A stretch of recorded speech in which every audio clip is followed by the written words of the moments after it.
Welcome back, everybody, for another explosive episode called California Labor Law Odyssey. A show that brings attention to the ever-growing, over-bloated 1,000-page labor law digest. I think it's even bigger than that. Where we help you, educate you on the costly lawsuits, particularly these private attorney general acts known as PAGA, that are an all-time high and bleeding Californians dry.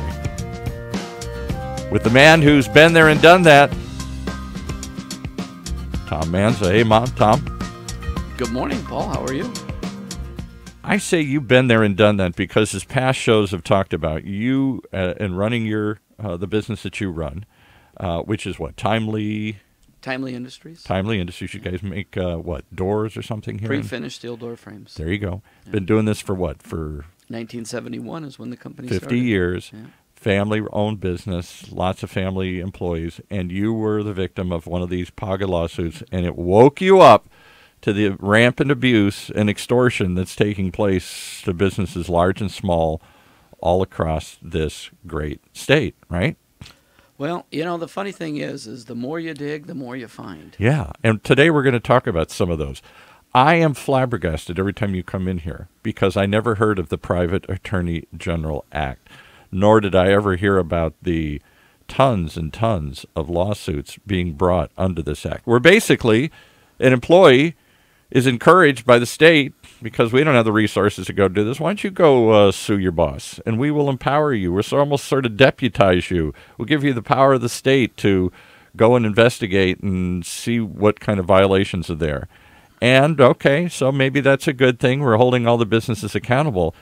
But the penalty is like an atomic bomb. Yeah, the punishment does not fit the crime at all, not even close. And it doesn't really benefit the employee because at the end of the day, it's not about correcting the problem. It's about wringing as much money as they can out of this poor business who may not have even realized that they were in violation of some one or more minor violations. It suddenly leads to multi-million-dollar judgments, the majority of which goes to the state because they're empowering you, the employee, to come bring these suits on their behalf, and, of course, to the trial attorneys who are doing this on spec. So we're going to particularly talk about an egregious case going on right now in the law, and it has to do with a little company called Walmart. Did you see my labor law digest I brought in today? Hold that up, because I didn't ever see that. This is put out by the California Chamber, and it's just a quick summary for those of you. I'm sure every business owner has one of these in his office, reviews it regularly, because that actually, how many pages is it? I said it was 1,000 pages. It's a little over 1,000. It's almost 1,100. 1,100 pages of laws that every business, big or small, has to adhere to, right? Yeah. And if you don't, you are in violation, and an employee or a smart attorney can find one of these things and threaten you with multi-millions of dollars for major things like what? Give me some ridiculous ones you can get sued for. Well, I mean, commission agreements, for example. You said you got to have a written commission agreement. You have to have a written commission agreement. And if you don't, it isn't just fix it. This isn't a fix-it ticket, folks. This is a fine that will make your head spin. Yeah, it becomes a labor law violation. So any labor law violation, if you take a late lunch, if you have an interrupted break, if I give an employee a gift card, which would be a flat rate bonus, so I give them that gift card, and they worked overtime, and I didn't calculate the cost of the gift card into their overtime rate, that's a labor law violation. And you would think if you got caught with any other violation, with an OSHA violation, for example, I'm assuming that there is the first remedy is to fix it, right? Or maybe I'm wrong about all those too. Is the first remedy a fine? First remedy is to fix it. If a machine isn't properly guarded, they will tell you need to guard it properly, and then there would be some fines that potentially could go along with it. Yeah, the fine is supposed to be the hammer they hold over your head to fix it, right? Well, I love to bring this example up, and I've brought it up on many shows and op-eds. In San Francisco, unfortunately, there was an employee that was on a forklift, and they had a ramp, and the ramp didn't have the proper guarding. Okay. And the forklift went off the ramp, and fell on the employee, and it killed the employee. Wow. The OSHA fine to that particular company was $71,000 For the loss of life. for the loss of life. Whereas the typical PAGA lawsuit for misstating something on their pay stub, for incorrectly calculating overtime, for a missed lunch break is what? We spent $1 million on our lawsuit, $1 million, because our safety incentive was inaccurately misclassified, and people took late lunches due to our flexible work schedule. Right. So here we're trying to do something nice for the employees. They wanted a flexible lunch schedule, and we got burned. You got burned. I mean, $1 million. I mean, think about it. So Somebody dies and gets the company gets 70,000. fined at $70,000. Yeah. So we would have been better off having 20 employees die. It would have cost us less As money. horrible as that sounds, yeah. I mean, we're trying to laugh at this, but it's the ridiculousness of the crime. And again, they're not coming to you saying, "Look, if you fix it, no fine or a little fine." And the fear is if you don't fix it, this is the hammer forcing you to fix it. They come in with the hammer right away and hit you with drop a bomb on you. Yeah, they've tried to fight, their cases. They've tried to go far on it. It's very expensive to fight it, and you're going to lose. There's nobody that said, you know what, I took this to the state and to the court, and I won. You do not win when it comes to this, because every employer is going to have some labor law violation. They're going to have something they're doing wrong. All right, everybody there is shaking their head saying, I can't believe this, me included. So give me some recent companies that got hit. What was their crime, and what was the payment? And how much did the employees actually get out of it? Let's just run through 2 or 3 of those. Well, the one I wanted to really talk about today was the Walmart. All right, let's start with Walmart. And I think a lot of times, what ends up happening is a big business like Walmart, they have, billions of dollars and billions of dollars in sales. And automatically everybody feels, well, that's a big company. They can afford it. They can pay. Yeah, who cares? Walmart got sued. Who cares, right? Do you care? Do you shop at Walmart, by the way, Paul? Sometimes. I'm not a big Walmart shopper. I don't know why. I'm more of a Target shopper. I don't know why. But well, maybe it's because you're from the Midwest. I could be Target, Minneapolis-based company here. Yeah. So the Walmart case it's astounding to me. They are recently settling the case for $65 million. Wow. They must have done something really bad. That is the largest PAGA settlement? Yeah. This is just for the state of California, folks, right? Yes. Okay, so Yes. what was it that they got caught doing? That dirty, evil Walmart, they're always screwing over the employees. They're a big company. They're all screwing over their little guys here.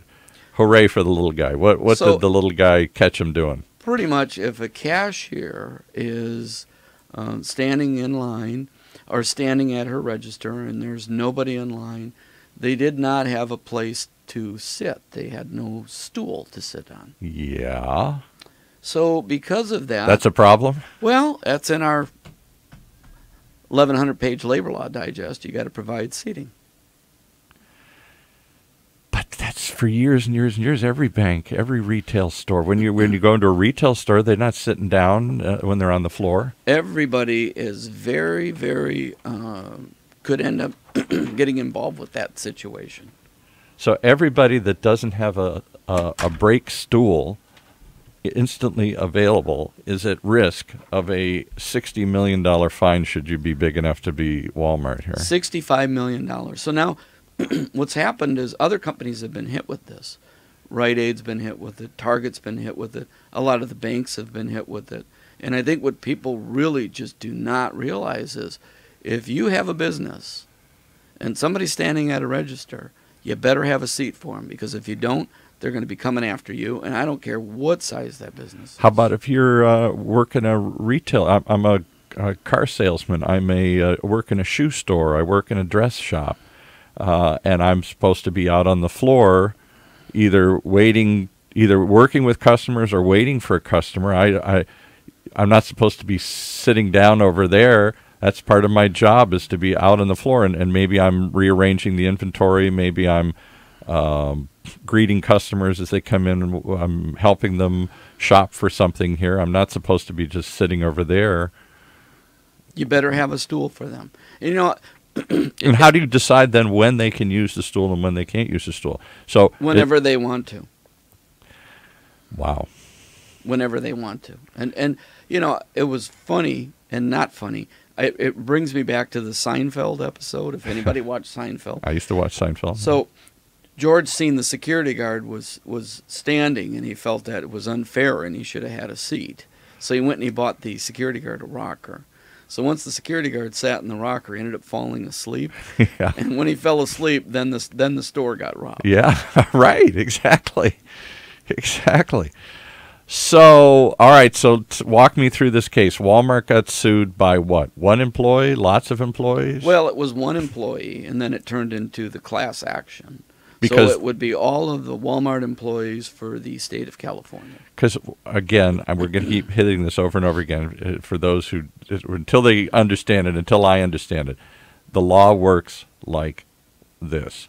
An employee thinks that something has happened, a violation has been committed. They go to an attorney, and they may not even know the extent of this, and the attorney says, aha, you have a potential private attorney general act.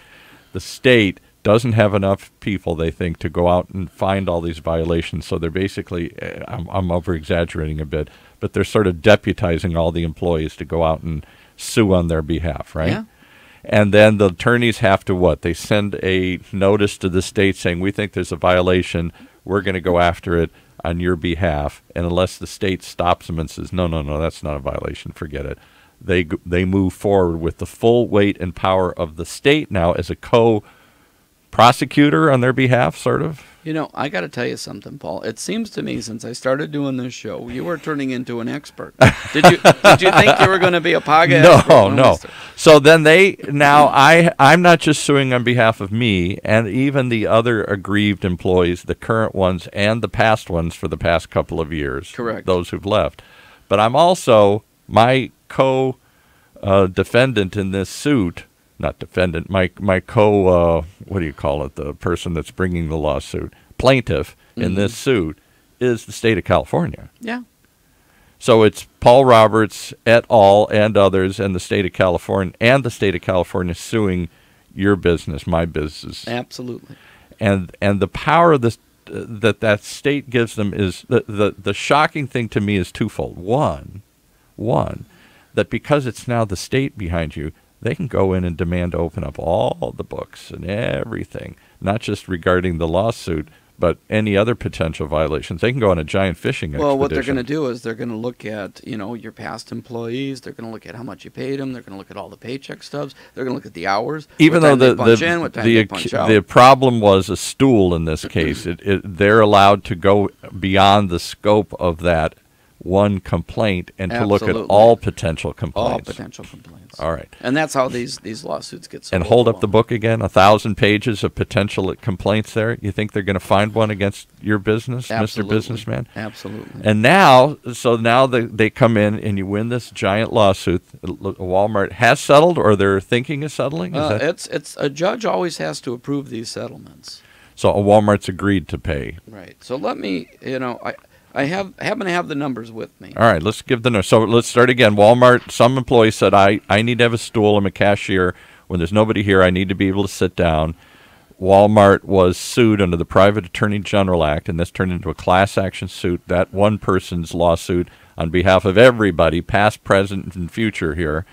And Walmart agreed to, or was initially, could have been, the attorneys that sued on their behalf, this employee's behalf, said what? They said, you're kind of lucky. What people have to do is they have to start reading some of these complaints because they're mind-numbing. Yeah. And when I say mind-numbing is all the attorneys will talk about how what they're doing is pioneering and how they're helping the employees and how they're making their lives better and they're doing what's right.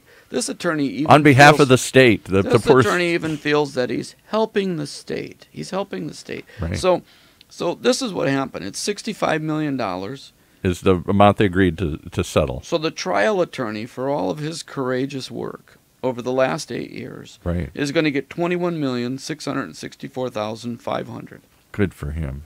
So that leaves $42,843,500 in the settlement fund. Right. Out of the settlement fund, the state receives 75% of that. What? Yes, California Labor Workforce Because Development they Agency. blessed this and Yes. silently backed it, even though they didn't do anything. It's the employee finds an attorney. They notify the state, we're going to sue on your behalf. State says, go get them.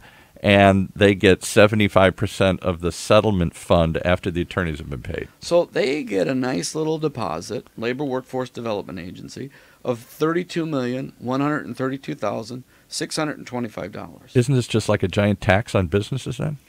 Well, let's just take it one step further. Let's take it one step further and go back. Okay, all right. So $10,710,875. That's all left for the poor employees. So there's 99,000 employees in the class. Wow. So how much do you figure that gets you? Do Are the you good math. at math? I'm not very good at math. About $108 each. Each of those aggrieved cashiers got a stool and $100, and the state of California got how much? $32,132,000. And the law firm that fought this battle got 21 million. Yes. $50 million was split between the state and the attorneys, Not bad. and the employees on whose behalf everybody was fighting got $10 million over 10,000 people or something here. Now hold on. This is just my absolute favorite part of the lawsuit. I have to keep going through these numbers in my head because I can't believe them. Go ahead. You've got to read the complaint. Again, the complaints are very fascinating. You know, this trial attorney said that he really worked with Walmart and he decided it was a good deal. It could have been much worse. Walmart should be happy. They should be happy with $65 million for not having because proceeding. Well, the exposure could have been $522,184,200. Their potential liability in this lawsuit was $500 million. Absolutely. Because they didn't have stools for their cashiers to sit on. So I think I think that attorney, he's very courageous, and man, I mean, he gave Walmart a great deal and helped the state out. And as part of these lawsuits, are they mandated to put stools in now, or are they just going to do it because they don't want to get hit again? They're putting stools in now. So. But it doesn't. Is there a line? It's a lawsuit, so it's not. It doesn't mandate action. It just provides punishment. It just provides punishment. And just think about, I mean, this is just so absurd. I mean, think about if you are a new business. I'm brand new. And you know what? I decided to open up a clothing store. Right. Right? And I'm going to have this little boutique dress shop, and I'm going to be selling dresses, and I've got 4 employees working for me. And T-shirt shop, whatever. Yeah. And guess what? I don't have a stool for the cashier. I'm going to get hit with one of these PAGA lawsuits. And the penalty isn't fix it. I mean, I got to believe the intent of the law. I'd love to talk to whoever wrote this law. We got to get that lawmaker in here, or whoever proposed this, because this is like 4 or 5 years old now, right? 2004. 2004, so it's older than that. But the attorneys are really learning how to work this. They suddenly woke up in the last few years at the power and potential of this. It's a pile of money waiting. It's a money machine. It's a money machine. It seems like, I hate to use this term, but it seems like extortion, because they just arrive at your door and say, it's beyond extortion. This is terrible. You pay this, or we're going to hit you with $500 million worth of stuff. And there's nothing you can do about it. So, you would think most of these laws were written to protect employees, right? Which would mean that if the employee uncovers a violation in this 1,000 pages of law things, the first remedy should be fix it. Correct. If the purpose of the law is to protect the employees, then all of these lawsuits are there as a threat to get the employers to be in compliance, right? If you're not in compliance, we're going to sue your ass. Right. We're going to hit you with something here. Right. But instead, they sue you. There is no chance to correct it. There's no fix-it provision. Nothing. Here, listen. Walmart couldn't suddenly provide stools and say, all right, you're right, No. we should have done it. Everybody's got a stool. Done. Case No way. dismissed. No way. We'll pay the attorney's fees and we'll go away. They put a gun to your head and say, right, open up your checkbook. That's what it boils down to. And don't, at the same time, force you, ask you, or even give you the chance to correct the violation. A violation that you didn't even know was there. Right. All right, we're going to take a quick break. I got to wrap my head around this, and we brought a new guest in because every time you say this, I say, I can't believe it. And we're going to bring some real people in with other real examples right after we take this break.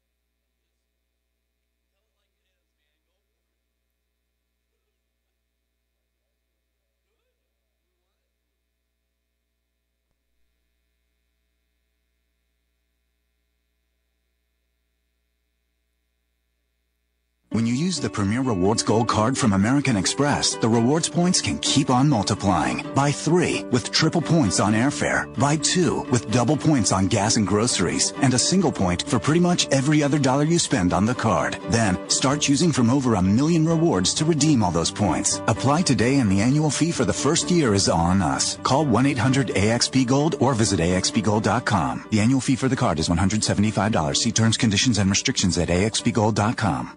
Imagine what it would feel like to lose everything. Your job, your home, your family, your dignity. This has happened to thousands of the men, women, veterans, and young adults we serve at Working Wardrobes. What do we do to help? We provide career development services, life skills workshops, job skills training. We provide the perfect interview outfit, and we get clients placed in jobs. Call Working Wardrobes, 714-210-2460. Donate, volunteer, invest, hire.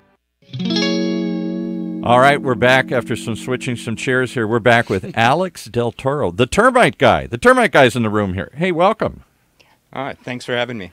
I think you found I know you deal with pests and problems and bugs. I think you found a big pest, or they found you. Talk about your own experience here. You were the victim of one of these PAGA lawsuits, your company, right? I was. A couple years ago, probably 4 years ago, at the end of the year before I do my taxes, I always go on ID Verify and verify, making sure all the Social Security numbers and everything's good before I file. Okay. And went in and... that sounds like a good thing. I don't know that most businesses go to that length of doing that. You know, and the federal government doesn't make ID Verify easy. You have to go on, you got to take a test.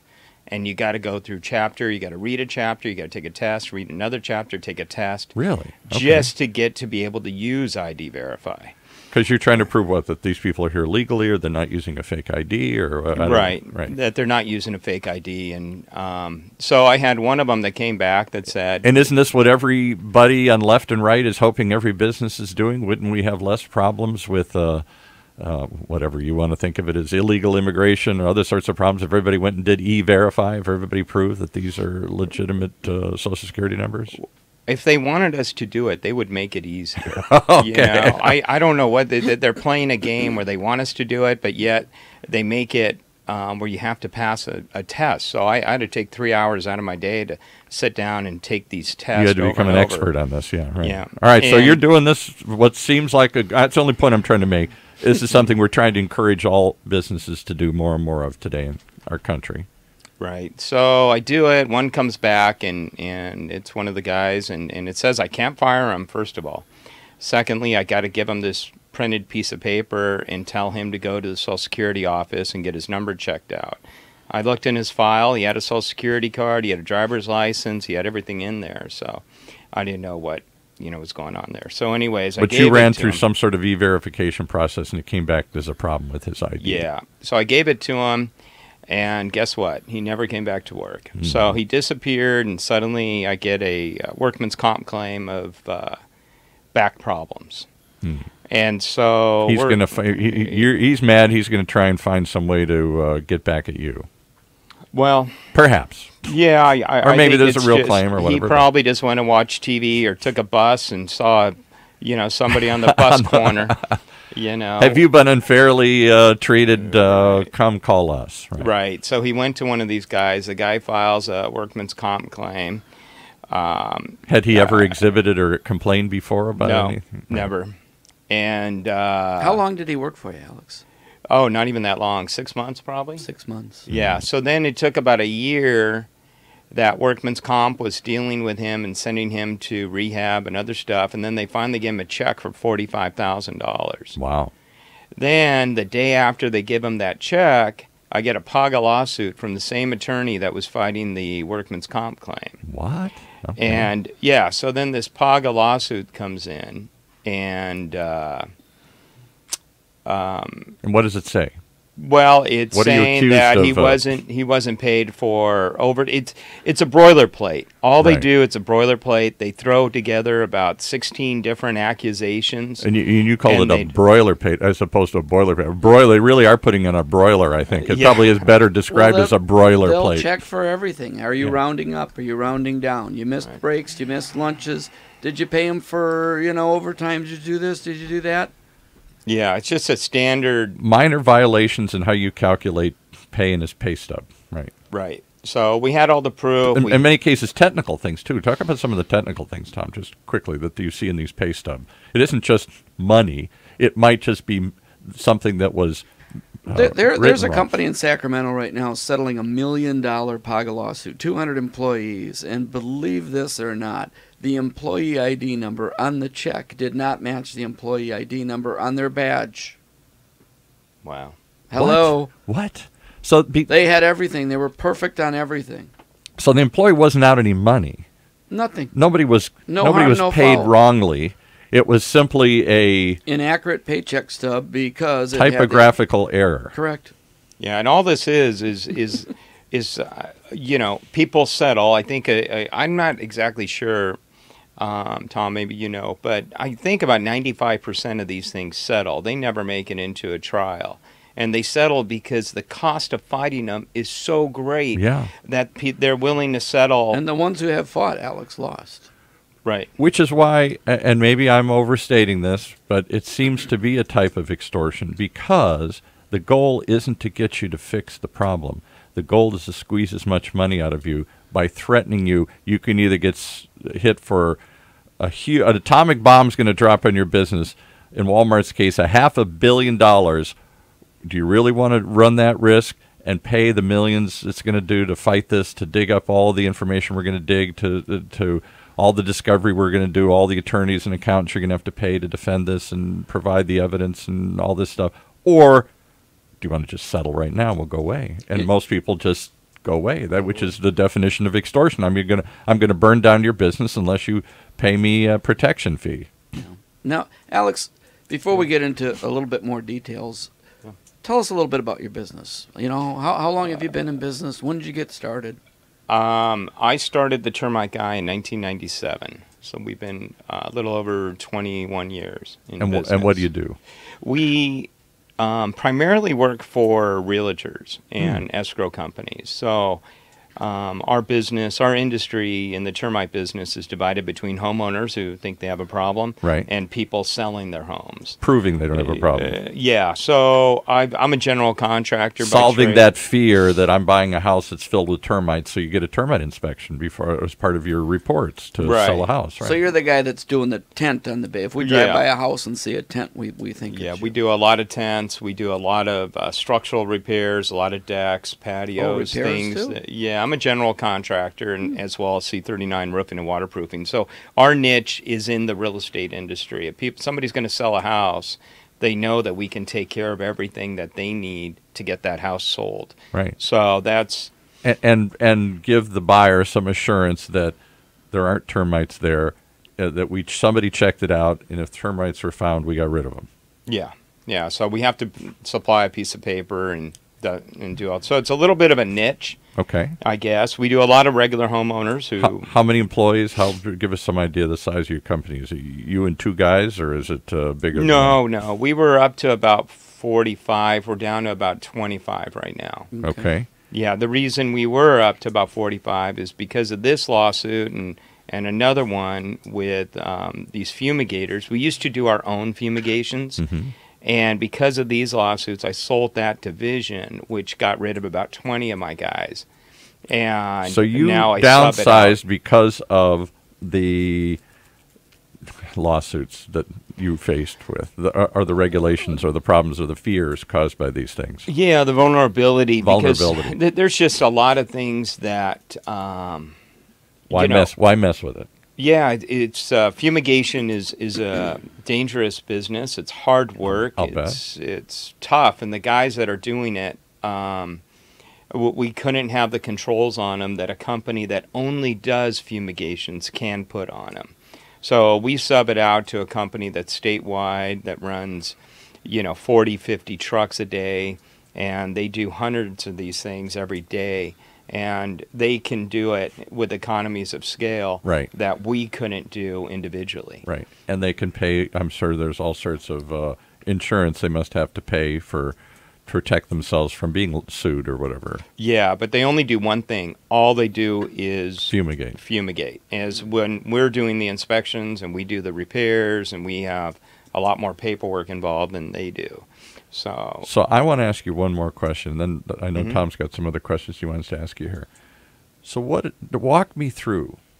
You'd just been through a workman's comp. You found out this person probably had a phony ID, certainly a suspect ID, and rather than defend it, they disappeared. And the next time you heard from them, suddenly they got back pains or workman's comp claims or something.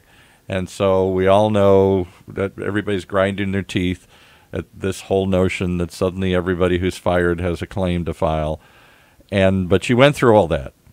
And then a second lawsuit comes. Walk me through how you felt. What did you do? Who did you call? Well, yeah, so I can't call Ghostbusters. Well, it even gets a lot worse. Okay. But it's, we had EPL insurance, employment practices. Okay. And so we handed over to our employment practices. And they're saying, well, you have they all have high deductibles on these things. So we had like a $20,000 deductible. So they hook us up with an attorney that I didn't really care for in L.A. because I have my own attorneys I would have rather have used. But the insurance company said, no, you got to use this, but you got to pay his bill anyways up to $20,000. Okay. So this, if you want us to go and fight this and to accept your claim, then first we got to try and fight it, and we got to use our guy, and that means you got to pay the first 20 per the policy here. Right. So we start going this route, and what did he tell you? Does he say, I got it handled, no problem? Well, he did his job. He was a guy from LA. I just didn't know him, but he goes, and they start filing all this paperwork.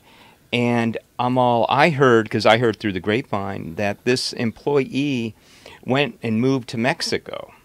So he went back to Mexico and was gone. And so I'm telling him, hey, you got to file depositions. You got to do something, make sure this guy is still in the States. Well, I'm paying the monthly fee to keep these attorneys busy. The other attorney, his attorney, is getting things delayed 3 months. And another 3 months. And he basically said they can't find the guy, but they keep on getting it delayed 3 months. And all this time I'm paying attorney fees out for paperwork that they're doing and phone calls and whatnot. Can I ask you an obvious question? And this is what I'm really going to ask, a dumb question because I don't know. If this former employee was in fact here illegally and was not a United States citizen, how are they allowed to file a lawsuit anyway? They are. They are. That doesn't matter. Take it from experience. They are. Yeah, it doesn't matter. But so then it goes on a year and a half of them delaying everything every 3 months. Okay, we have a court date. Boom, they delay it another 3 months because they can't find the guy. And meanwhile, you got to pay attorneys every one of those extra months here. And meanwhile, they're asking me for data. So they want to know all the employees here, and I'm all, do I really got to go through all my books? They said, yep. So I have to go through all my books. And that provide them doesn't with all mean this you. stuff. That means you got to pay somebody to produce all that paperwork. Right. Right. Or so even if it is one of his employees, there's a huge cost to gathering data, and that's Right. another thing people just don't. Because how far back do you have to go? It's They can go back 4 years. yeah, and so not just for this employee, but every employee. Past employees. right. So what they were trying to do is find somebody else to fill in his name instead of this guy. So they figured they had a good lawsuit, whatever, they're going to go with it. They knew I had insurance, so they were trying to find another person to put in Who'll this show up guy's at court. name. I Yeah, can't believe that. who wasn't, you know, Gone. sipping a margarita out in Mexico. So this guy, so these attorneys are trying to fill it in. I'm laughing, but I mean, Yeah. this is just unbelievable. Okay, And they can't find anybody, and they realize that the company is smaller than what they maybe originally anticipated. right. And so they thought they had a finally, live one here. They thought after they had a whale. a year and a half, 2 days ago, it finally got dismissed without prejudice, meaning they can come back after me if they want later, if they can find somebody. But right now, it's all dismissed, and that one's gone. Can you give us a rough idea how much this cost you? Oh, I don't know. Probably around total 15 to 20. You spent chasing, defending this thing, complying with the lawsuit, and in the end, the guy who filed it left the country. He left the country years ago. Yeah. It's Yeah. not funny. Do we laugh or do we Yeah. cry, guys? I don't know what mean, to do. I got other ones I can go through But you know, that are just as silly. the thing is, You've had this happen before. This isn't your only one. Yeah. So, real quick, I'll go through this other one. This other one was a subcontractor that did all of our marketing. So I would call her and say, hey, we got to do an ad for this publication. Here are the specs. Here's the email from the person.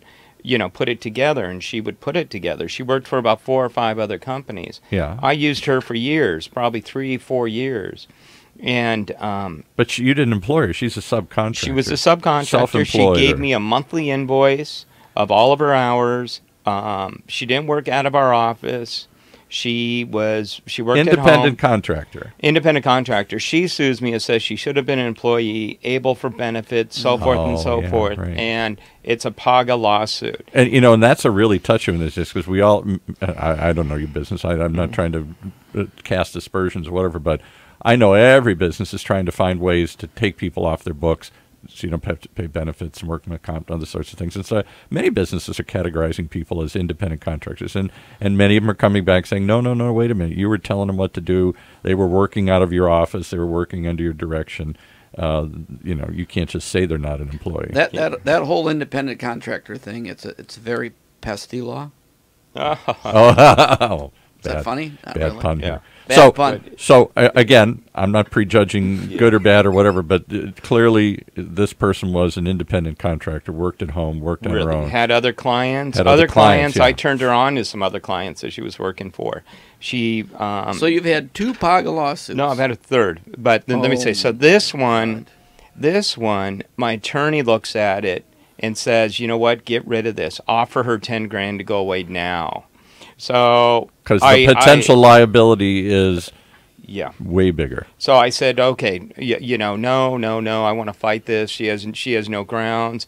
And my attorney, which rightfully so, slaps him beside the head often. She says, no, you're gonna offer $10,000. I said, all right, Di, whatever you got to do. Even offer though you $10,000. think this is a bogus claim, you're going to pay it because it's smarter business than trying to fight this. Yeah, that's where my attorney. Get over it. I don't care if that's wrong. Pay So it. did you give her the 10? Okay, so then my attorney offers her the 10, right? And her attorney comes back and says, and this is a PAGA lawsuit. You know, we got at least 150 that we think it's worth, so forth and so forth and so forth. The attorney thinks it's worth $150,000. Yeah, the for one complaining- person. Well, they're gonna try to find others or something. I guess that's what they always do. They try Right. to find others, and they open up and they make us open up our books. So then, here's the kicker. So it goes on for about a year. We finally get depositions scheduled, and I am so excited to go into deposition because this gal I mean, you talk. You want to get her on the stand, yeah. Oh, right. because I mean, we were so good to her. Her Apple laptop broke. I went out, didn't ask her anything. She said, my computer's broken. I can't do anything. She's crying. And I'm all, hey, you know what? Well, don't worry about it. I went and spent $3,000, gave her a brand new computer and said, hey, pay me back whenever you can. Yeah. A lot of times it's the employees you help the most that turn around and do this. That must really Story after story. And then the act, just so I understand, in the act of giving her that, does that create the appearance that somehow she's working for you then because you gave her a computer? No, I mean, none of that came up. It was just, one of the things. She did pay me back through the next year and a half. She would come in and give me $100 here, $200 there, whatever, and she did pay me back, and that was fine. But this is the kind of above and beyond the stuff that you did to try and keep this small little independent contractor alive. You liked her. She did good work for you. You turned around to other clients, and she turned around and bit the hand that fed her. Yeah, so it wasn't until after we fired her. But anyway, so we go through this.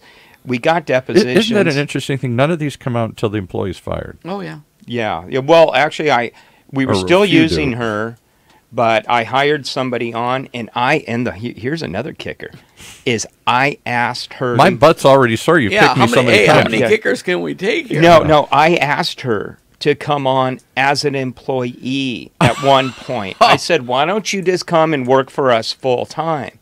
She said, no, I got too many other clients and I like working at home and my freedom and this and that. And I said, all right, that's fine. We'll continue doing it the way we did. But our volume got that I needed somebody full time. I ended up hiring somebody full time. We ended up phasing her out. And when we phased her out, she ended up doing this. And when she came back, so here, they think the case is worth 150. We're going to depositions. My wife and I are just like going, I can't wait to go into this deposition and ask her about this and ask her about this and all. Right. And the other cases where I asked her to be an employee and have her deny it. What about this? What about this? Yeah, so her attorney calls me at the last minute, a couple days before the deposition, and says, okay, we want to settle. My attorney calls me and says, Alex, we want to get rid of this. The deposition's going to cost you $5,000 alone. And I said, well, I really want to do this deposition. I'm willing to pay the $5,000. Yeah. I'm mad now. Yeah. Right. So then she goes, Alex, just give her another $2,000. Offer her $12,000 just to go away. And I was reluctant, but I said, Di, if you think it's good, go ahead. So guess what? They took the $12,000 and walked. So she would not have to do the deposition. But it's still $12,000 of extortion. Isn't this what drives when you hear these stories? Whether it's ambulance chaser stories or slip and fall stories or all these where employees are abusing a system that was set up to protect them, where there's a group of predatory attorneys out there and pissed off employees that suddenly think I'm owed money, that suddenly used all of these legitimate statutes to try and extort money from people. And the extortion, I use that term not freely because basically it's a pay to go away. Yeah. Isn't that what happens when the mob comes to your business and says, pay me, and you say, go away, here's the money? Well, the underlying story, I think, and a lot of this that people really, really don't understand. So here's a guy that owns a business, started his own business, right. has employed, probably hundreds of people since he started his business. Right, and he's trying to grow it, develop it, nurture it. Yeah, he wants to do what's right. Great American story. This is what we all want to promote. Great American story, American dream, and you know what he's doing? He's spending his time worrying and agonizing over lawsuits, and ultimately cutting back in his business. It's cutting back in his business. Too difficult. And he should be focusing on that, growing it, not worrying at night. Oh my God, I don't know how much is this going to cost us? What are we going to do? What's the outcome? A PAGA suit lingered on for one of them for a year and a half. How long did this whole deal take? Oh, probably 2 years. 2 years. Yeah. 2 years hanging over your head. Imagine this hanging over your head. What's he done wrong where he should have that hanging over his head for 2 years? Oh, it was this was extremely stressful time. The market's starting to dip. I had 2 kids in college. One of them, I'm spending over Wait a minute, 6 Alex, figures hold on a here. year. Can everybody see Alex on the show? Yeah. Does he look like he should have 2 kids in college? Well, hey, I want your secret. I got a Harvard grad. And you're kidding! Congratulations! Yeah, oh my goodness! Yeah. Wow! And my son's a Harvard's a cheap school to go to. I heard these days it's a real cheap school. Yeah, there's no such thing as scholarships at Harvard. I Yeah, have I'll a. tell I you have There that. aren't any scholarships at Harvard? I didn't None know of the Ivies give scholarships. that. I didn't know that. Yeah, So the you're only- in a full boat for... Well, I mean, you get money if your family, lives in Oklahoma and their housing is, worth $45,000 and they make $70,000 a year. It's a free boat. But if you're living in Southern California, with Your house is- housing yeah, values what they are, they tell you figure it On out. paper, you make too much money to qualify. Yeah. Hey, I'm guessing that tuition really bugs you. Well, no, at the time, He's trying to do bug and Yeah. test and everything. He's trying to...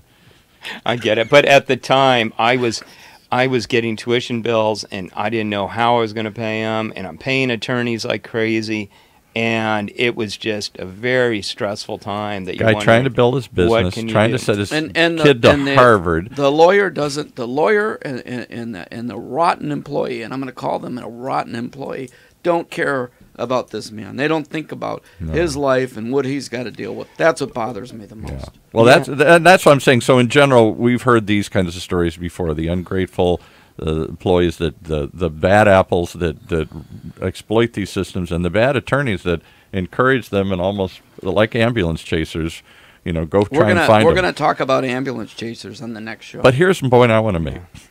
We live in a time in society right now when more and more people are screaming too much. And we're trying to cut back regulations. We're trying to shrink government. There's an angry group of people certainly on one side, sometimes on both sides, saying, wait a minute, we can't try and kill business here through over-regulating it. That's a common theme. Whether you believe it or not, that's an angry theme.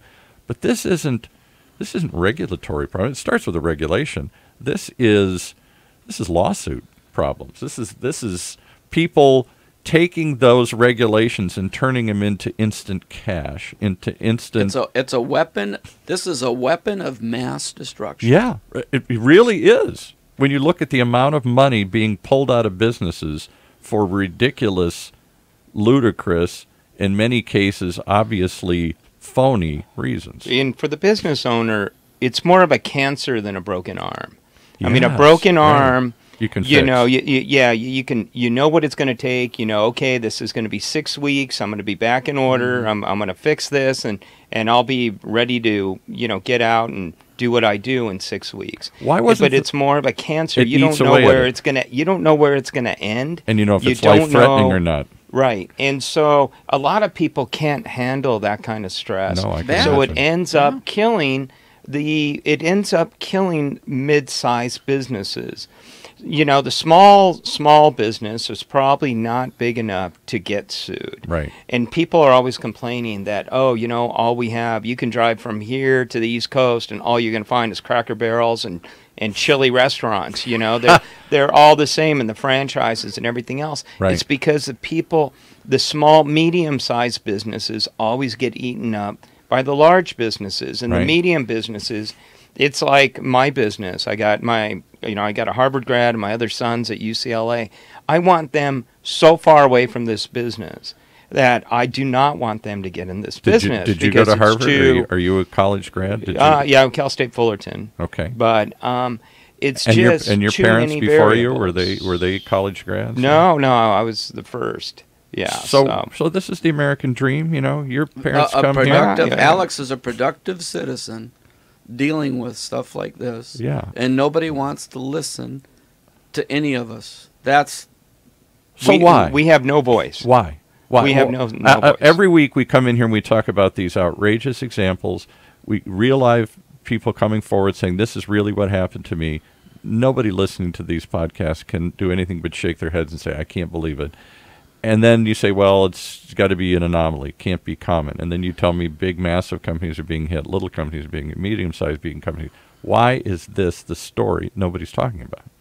Why is there no politician fighting this fight? Why isn't this on the front page of the news? When California, I guess State Farm has left the state. State Farm Insurance no longer has any administrative people here in California. And we've had two friends that have moved out to Chandler, Arizona, Okay. to go with State Farm. And more companies are going to do it. And I think a lot of companies are hesitant.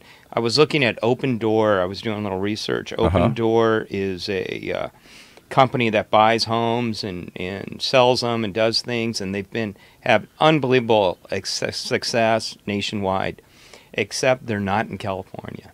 So people are going to avoid California. We can only get away with it for so long until we all start to see our housing values I get that. come down. What I don't get is why is nobody talking about it? Why is this not on the front page of the newspaper?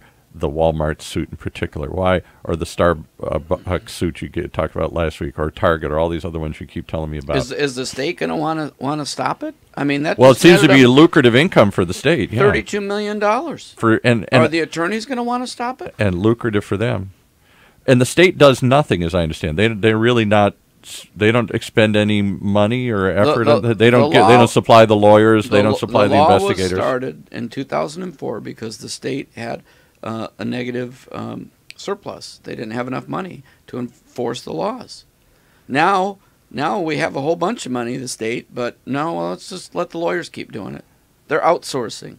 They're outsourcing it, and in the process, they're profiting from it, too. The big union government is outsourcing. How is that possible?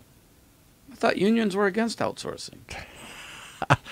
None of this makes sense. Well, it does, because the attorneys have such a strong lobby. Yeah. So there's another law that is on the books right now. I don't think it's been signed. I'm sure that Governor Brown up there would have loved to have signed it, and I forget the name of it. But what they're doing right now, we have 1 year statute of limitations that somebody can come back and file the wrongful termination. Okay. You might know about this one, but they want to make that 3 years instead of 1 year. Mm-hmm.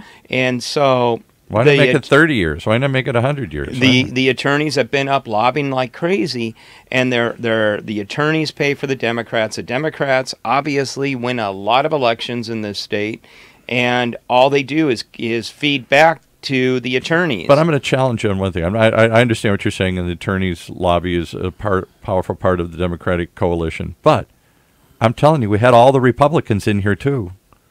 All the pro-business Republicans, and I didn't hear one of them, not one of them, talk about any of this stuff here. They all talk about cutting regulation. But I don't hear, not one of them have brought up. That's what shocks me. Nobody has grabbed a hold of this and said, here is the example of bad legislation. I guess people it's just are not afraid. sexy. They're afraid to talk about it. It's complicated. They don't understand it. People don't want to be anti-labor.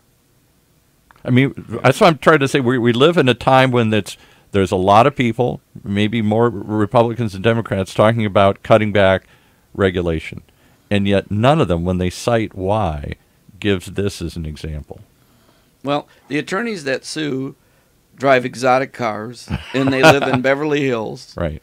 You know, and most... Or here in Newport Beach. Right. and I mean, honestly, a lot of the people that end up getting sued don't live that lifestyle. They don't make that kind of income. I know. I'm just stunned. I would think that this would be front and center in a world that's mad at government and mad at regulation, that this would be the poster child for why we've got to reform labor law in this case or other things. You know, I don't know about you, Tom. I've tried to get data on this, and it's very difficult to get we got data. some. It's coming. Get ready. Everybody hold tight, because come November 28th, something big's going to happen. Yeah, because the data I've tried to get, I've searched. Hint, right? I've searched through the internet. I've looked at all these sites. I'm trying to get data on how many of these things settle, how many are filed, what the dollar figure is, all these things, and I can't get any data because when they settle, I don't think that all that's public information, especially all this little more than small you think, because it doesn't go to court. If it goes to court, it's bad. public. It's more than you think. All right, we're going to leave it right there and come back and do a second take of this because it is more Second than... show. Alex, we need to hear story number 3. Story number 3. And I got to talk about the ambulance company. All right, there we go. This is more than you think, folks. Don't give up. Don't give in. Give yourself a time to listen to some of this because it will blow your mind. And if it doesn't spur you to action, it should, because this is something that affects all of us right here on the California Labor Law Odyssey show.